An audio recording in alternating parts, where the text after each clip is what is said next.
We've gone live. Press record.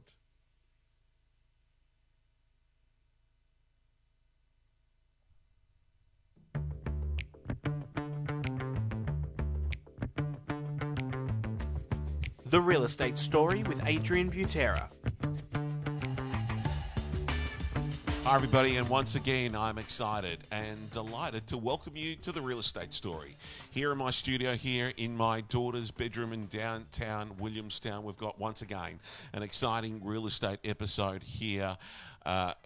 Joining me in the studio. In fact, that's not true at all. Not joining me in the studio. Joining me via Zoom in the studio, coming through virtually, will be Hayley Mitchell from Mitchell PT. Hayley and I are going to talk about the changes, huge changes to the Residential Tenancies Act that are coming into play. I don't know that we can accurately predict when, but really soon. So let's welcome Hayley Mitchell. Welcome, Hayley. Thanks for having me. Hey, thanks for joining me on Zoom in my daughter's bedroom. Sounds dodgy. It does. This is not dodgy. This is the way the COVID works. Yeah. COVID operation. Hayley, thanks for joining us. We're going to talk about the changes that are coming up. Of course, they were supposed to have been in already. Mm. But we'll talk more about that. But tell me about you, first of all. Tell me about Hayley Mitchell. You're property manager extraordinaire, a real leader in the industry in Victoria, and I'd say nationally, but I really don't know beyond Victorian borders. But tell me about what you do, how you got there. Well, we can't go beyond Victorian borders, so let's just ignore the rest of the country for Sure, now and just focus on Vic. sure. So I joined real estate in 1999 and I worked for a variety of different brands. In 2009, I set up my own real estate business and I sold that back in 2017. In 2014, I also set up my training business. So, as a, I guess, trainer, I love having the business on the side because it means that I know what everyone's going through day to day and it helps me stay relevant and also helps me really keep up with technology because we can play with technology in our businesses and then run it through the training business as well. So that's what we've been doing for the last 6 years now. So part of your training, you're running conferences, events, you're doing one-on-one coaching. Is there anything beyond that? Yeah, before COVID, I was running about 100 events a year all over Victoria. Plus, we run 3 main conferences a year as well. When COVID hit, obviously we all got grounded. All of my conferences this year have been put on hold, either postponed or cancelled. But next year we've got a full diary of conferences booked in. We're actually running 5 next year. And hopefully we'll get back to face-to-face training as well. But at the moment, everything's via Zoom. Thank God for Zoom. The Brady Bunch were one up on us, weren't they? They really were. Yeah. So a great training business. How is it that you got into property management and you really took that on board as a passion? Because it's not an easy job. Let's be honest. Yeah, I was a little bit lost after going to school, I guess, and I had a few part-time jobs and I was actually a door bitch at nightclubs, surprisingly enough. No, were you? Yeah, I yeah, couldn't imagine you being such. yeah, it gave me really good grounding so I can talk to anyone drunk or sober. Yeah, I can have a full conversation, so really good grounding for property management. Um, and I went overseas a few times, and then my brother was working in real estate, and he was doing a cadetship at an agency in Camberwell, and I used to go and have lunch with him, and he drove a fancy car and had a good swoosh, and I thought it looked like fun, and he got me a job at an agency he was working at, and he's since left the industry, and I've just never looked back. There you go. He's out of the industry and the property manager survived. Well done to you. Now, I've got to ask, it's ticking over in my mind. What nightclub were you a door bitch at? Oh, Joey's. There was No. in South Yarra and St Kilda, and then one out in Werribee, Vault, I think it was called. Goodness and then gracious me. one out in Ringwood. Oh, God knows. Anyway, we had fun. We've got people listening right now that are going, I remember that. Oh, you're the one that didn't let me in. She kicked me out. She kicked me out. Yeah. Very funny, very funny. So, real estate trainer, but you've also got a business now. you're back in business again, Back in business. managing real estate. What's that like at the moment? We're lucky. We're in regional. So we're going great guns at the moment. I think my BDM's listed 11 this week or today. She's sent out 3 authorities already, and we're getting really good applications as well. We're finding that a lot of Melbourne people are really wanting to move out to regional, and there's a lot of interest in that sort of market at the moment. So yeah, I, we're loving it. I've heard that agents down in regional Victoria are thanking Melbourne for the lockdown, or Metro Melbourne for the current stage 4 restrictions, because there's an influx of people renting property in regional Victoria sight unseen, and as a result securing the lease, getting the permit to leave, they leave. And I've had agents say to me and describe the current property management environment like it's January, it's like it's Christmas, it's that busy. Yeah, it's actually busier than that. Yeah, it's amazing. We're getting about 25 applications per property at the moment. Wow. So, and we've got 3D tours, so people can just do a virtual tour, apply, we then shortlist, and then do a private appointment. You're doing 3D on property management. That's fantastic. Yeah, it's really good. It's saved us during this time, and we've been doing it since we opened the doors. But yeah, we get a lot. We've actually got so many new business leads from it as well, which is really good. Yeah, well done too. That's outstanding. So let's talk about the big changes to the Residential Tenancies Act, and I say big changes because the way they're described to me, they are. You may describe them very differently, because the Residential Tenancies Act might have some little tweaks every year, but these are significant tweaks, aren't they? Yeah, they're huge. Yeah. There's actually 130 or 138 or 139, depending on if you're reading CAV or what's online. So yeah, heaps. So to put it into perspective, Hayley, do you remember when the last batch of big changes happened to the Residential Tenancies Act? Not really, no. I started in 99, and obviously the Act was written in 97. We've had a few little things filter through over the years, changes to rent increases, 120-day no reason used to be 90 and now it's 120, now it's gone. So there've been little tweaks, but nothing that's been significant change in my career. So fair to say the biggest change in 20 years then? Absolutely. Yeah, Yeah. that's fairly significant. And to put it into context for those that, when I say Residential Tenancies Act, it's a Victorian Act of Parliament that estate agents operate property management by. So we live and breathe it, and that's the rule book. If you had to sum it up in one document, that's it. It's a fairly thick document. And it would be on most property managers' shelves, or, of course, in their computers, and they can search that pretty promptly. So Hayley, I don't want to go through 139 or 138 items, but can you take us through a couple of the big significant changes that our listeners, and keeping in mind our listeners are landlords, our listeners are tenants, a couple of the big changes that are going to impact either? I guess first of all, we've got to look at when's it going to come into play. And it was meant to come into play on the 1st of Jan 2020. That was put off until, 1st of July 2020. That was put off until obviously the 1st of Jan 2020. They've now passed it at Parliament, where it's going to come in at the end of April. However, they haven't updated all the correspondence on that yet. They haven't updated the website. So I'm still going with 1st of Jan 2021 until I get no, it's definitely the 27th or 28th of April. And it might be obvious to many, but that change of launch is primarily because of COVID. Correct. Yeah. That's right. Yeah, absolutely. And obviously when COVID hit as well, they brought in the bill and then they extended that bill. So that's now extended to the end of March. And with a whole lot of the changes with the COVID, they've actually brought in some of the early releases to the Residential Tenancies Act as well. So information such as, break leases, what else? 120-day no reason has been removed. When tenants, notice periods for tenants, giving notice to vacate. when tenants are in family violence situations, that's coming early as well. There's been changes to threats and intimidation and endangerment in rental for agents and owners. So that's already coming. And then obviously that will end at the end of March. And then we'll have a little gap, I guess, where we'll go back to the 1997 legislation. And then we'll start again at the end of April with the new legislation. So at the moment, we're kind of working with 3 in our horizon, which is quite confusing for a lot of people.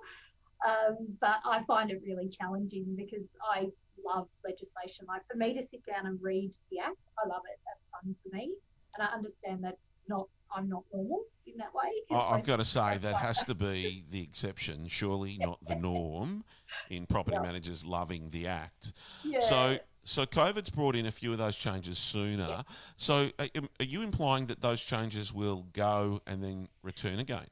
I don't think so. So what they're going to also do is they're going to gradually bring in some changes in as well. So one of the big changes that's coming that I guess most property managers and owners were really nervous about is the removal of 120-day no reason notice. What's that? So explain that to a layperson. What do you mean by that? It's kind of our get out of jail free notice to vacate. So if we've got a tenant that we just don't want them to live in a property anymore for whatever reason, but we don't have a legitimate reason under residential tenancies, such as the owner selling, wanting to move in, change of use, any demolition, repairs, renovation, then you can just serve them 120 days and say, in 120 days, we require you to move out of the property. No reason at all. That's been removed out of the Act. So it means that we've got to now rely on legitimate reasons to get tenants out of properties. An owner can't just say, do you know what, this isn't working for me, I want the tenant to move out. So an owner, so would an owner do that if, so their rent would be paid, they're looking after the property, everything's in order, but an owner says, you know, I just don't like you anymore, I want you out of my property. No, there's always a reason. There's always a reason. Yeah. So the 120 days, no reason, seems like it's like would be really used very rarely. Am I right? Very rare. Very rare. Very rare. Yeah. But it might be the case that, you know, a tenant's continuously late with their rent, but they're not 14 days late. Right. Or you go into a routine inspection and they're not looking after property to the required standard, but not enough that you can breach them and get it up to a standard. Like there's a lot of little things. There could be just the fact that, you know, they don't kind of get along with the landlord or the agent anymore, or I mean, there's a million different reasons. I reckon I've probably served 5 in my whole career. It's not something that I've regularly done. Yeah, okay. So that's been taken away now. So that doesn't exist any longer. And it's not going to come back. No. I honestly don't believe it's going to come back for that short period. Okay. Either. Yeah. Well, that makes sense. What other big changes have you heard property managers go, oh my goodness, how do we do that now?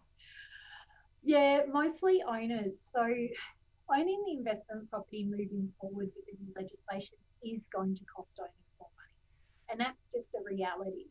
And in turn, what that's going to do... Why is it going to cost them more money? Because they're going to have to do compliance across the properties which they don't legally have to do now. So, for example, smoke alarms will have to be checked every 12 months by... Isn't that law now, though? Isn't that... It's not law.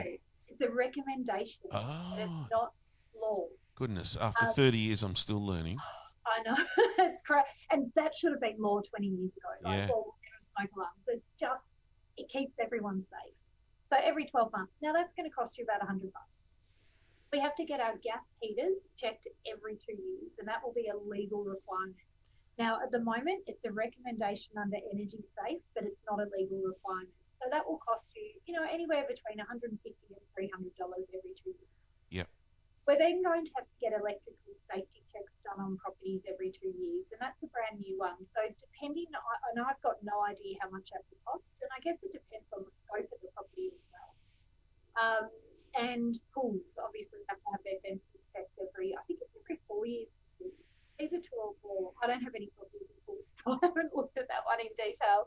So what's going to happen? Is there going to be a new business or a new industry that evolves of residential compliance officers that come in and go, tick, tick, tick, Yeah. and tick off all those Yeah. areas. So if you're listening to this, there's going to be a need very soon. It's maybe time to think about your entrepreneur side of things and start a business. I don't know. We certainly, and you and I would both have people that check smoke alarms right now. We both have people Absolutely. that check heaters. Mm, But gee, to get an electrician to check a house out, that's going to be hard work, I think. yeah. And you've got to do it, and you've got to keep records of all of this stuff as well. The other thing is that every property across Victoria has to adhere to minimum standards. They've put out a list of about 11. Most of them are pretty basic, like they're not anything scary, but there's two that are going to cost owners money. Number one, properties are going to have to adhere to certain electrical safety requirements, which means that there'll be a lot of older style properties that are going to need rewiring or new or residual current devices and safety switches. So again, that's going to be an additional cost for landlords. And the other one is heating. So every property, once the legislation comes in, every property has to have a heater. Now, they're saying at the moment, 1st of July 2023, so it's moving ahead a few years, every house will have to have a higher level of heating. So they'll either have to have a split system, a gas heater, a gas ducted heater or hydronic heater, or a slow combustion wood heater in the main living area. So think about that. If you've got a house that doesn't have any of that, You got to put it in. $3,000 to put in a split system in 3 years' time. And is it not reasonable to think that most houses have a heater now? They don't. Yeah, Not that's to frightening. not to that standard. They might have a wall panel heater, Yep. but they're not going to have, your splits or your gas ducted or anything like that. So again, added cost for the landlord moving forward. And if you look at the regulatory impact statement that was put out in November last year, they actually talked about the cost of holding a property is going to go up for a landlord, and they worked it out as a dollar value back on the tenant's rent increasing. So the government already has put out a statement saying rents are going to go up. Because of this. It's hard to think that rents are going to go up in the current environment. Don't get me wrong. I'm commercial. I want, if they got to go up, they got to go up. If costs go up, I get it. Costs go up. However, given the current COVID property management environment, it's really, there's a whole anomaly there that I don't know how it's going to land. But this was also all written before COVID even. Of course. Yeah, I get that. Yeah. So they're probably the main ones. And the other one is pets. A lot of owners are really reluctant to have pets in their properties, and that came into legislation on the 2nd of March this year. So we're already comfortable with that. We're working through it. We know how that all works. So tell me, what's the big change on pets? I think I know what it is, but let me hear it from you. What has changed? Owners basically can't say no to pets unless they have an order from VCAT saying that the pet's not suitable.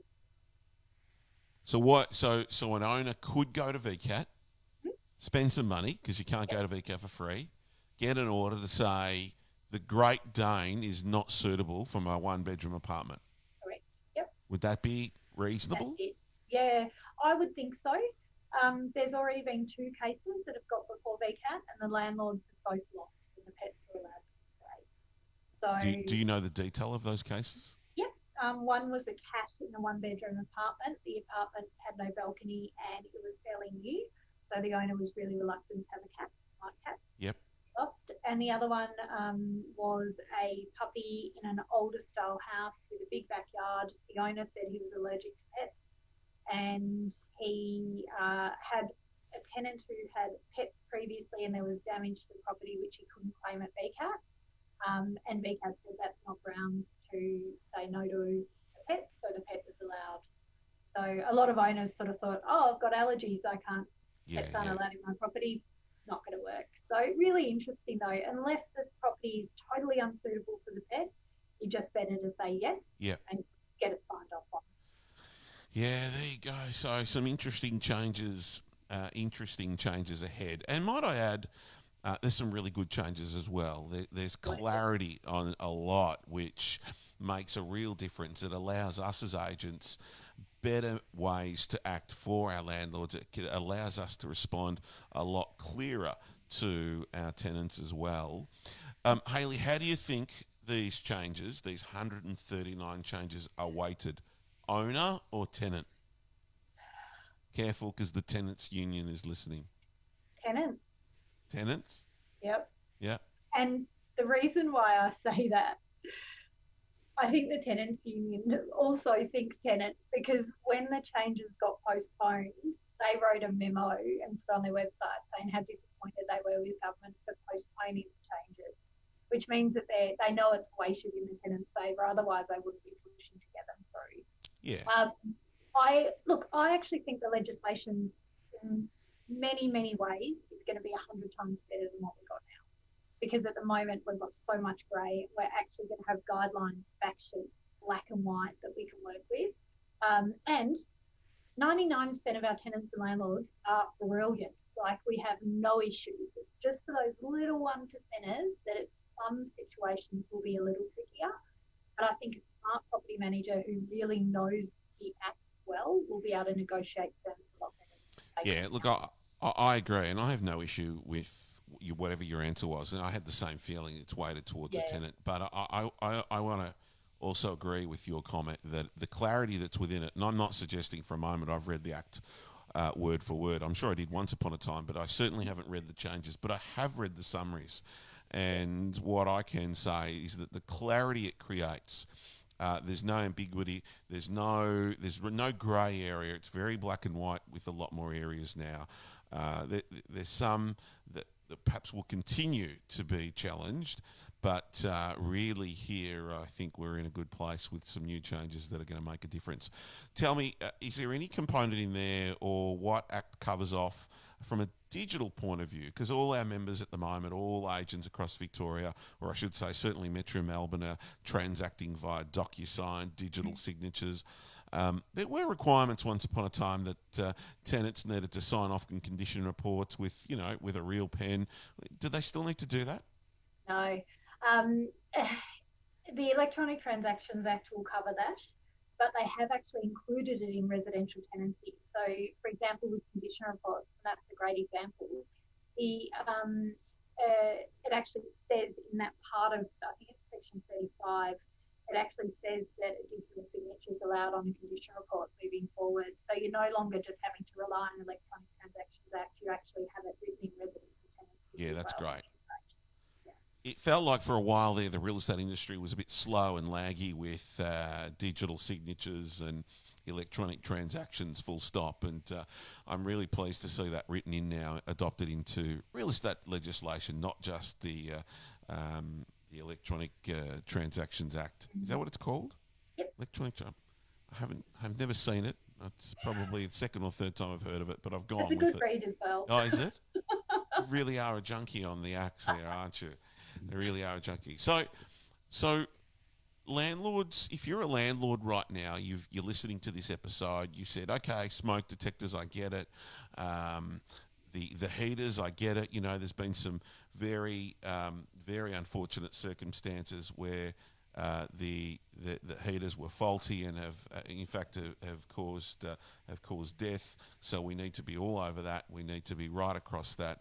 The electrical compliance, I think no one's going to argue with the fact if it's old. But if someone says, or someone finds out, what, I've got to rewire my house and it's going to cost me $10,000, I'm not doing that.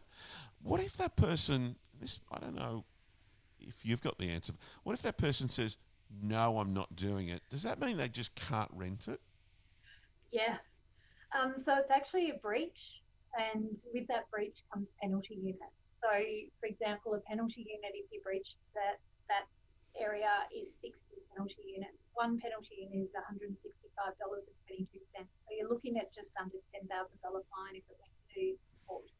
So you actually don't have a choice. Like, if you're told what these new standards are, you will be given a period of time to bring those properties up to standard as well. So electrical safety, I think they were originally saying were coming 1st of July 2022. Now I'm assuming if the legislation is put off till April, they'll then put out 2 years to get you compliant, potentially. So you're going to have time to decide what to do with the property. So if you say you're a developer and you buy an old property and you're going to knock it down in 3 years' time, and you don't want to spend the $10,000 getting it up to that standard by that date. You might look at bringing your development early, so you don't have to bring that property up to a standard, then knock it down. Or you might decide to put a tenant on a longer term lease, which takes you past that date because the minimum standards actually won't kick in until a lease ends as well. So Oh, if you that's put a interesting. tenant on a 3 or 4 year lease, for example, Yeah, yeah. then you wouldn't have to adhere to those minimum standards till that lease ends. So that could buy you some time. Yeah, that's very interesting. What if, and I've got another interesting question. Again, I don't know that we'll have the answer today, but what if that landlord that said, no, I'm not going to make that upgrade, I'm not going to redo the wiring, so I'm going to sell it. And then he or she turns to a selling agent and says, I'd like to sell it. It's vacant because I can't rent it. And the agent goes, wow, cool, I can sell it for you.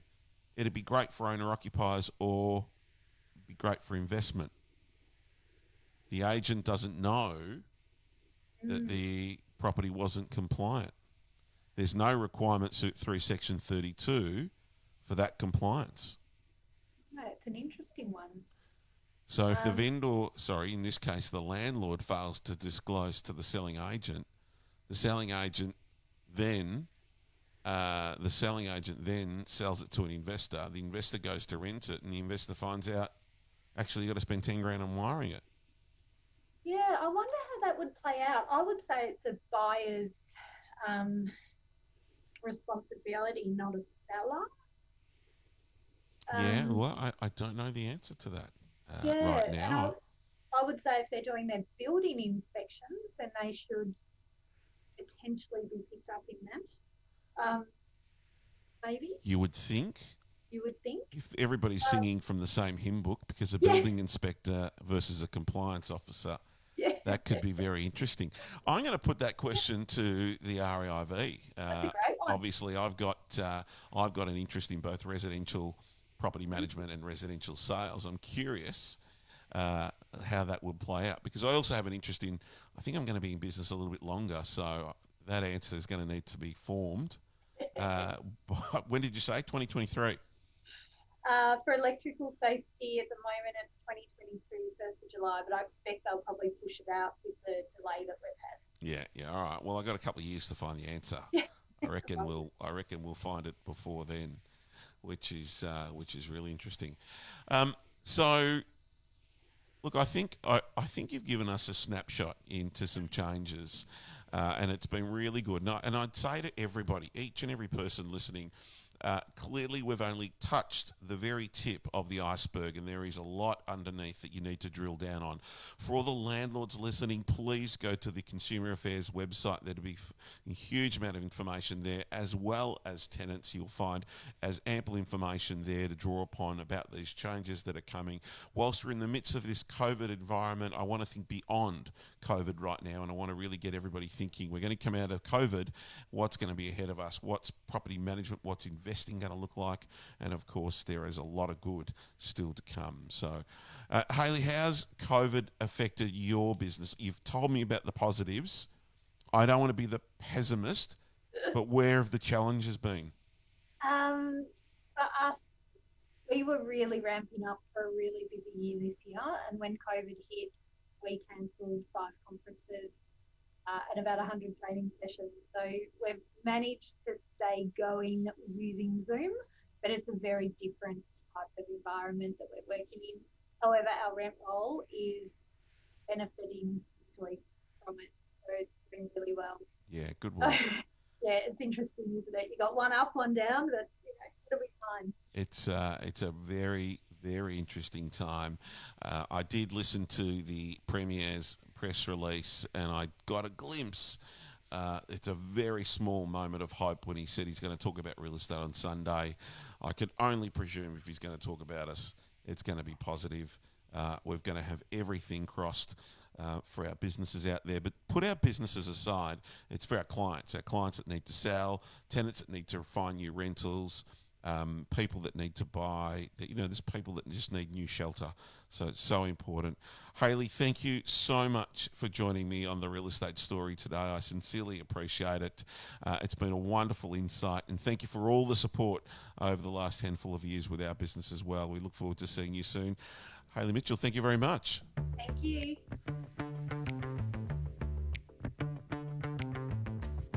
The Real Estate Story brought to you by Compton Green.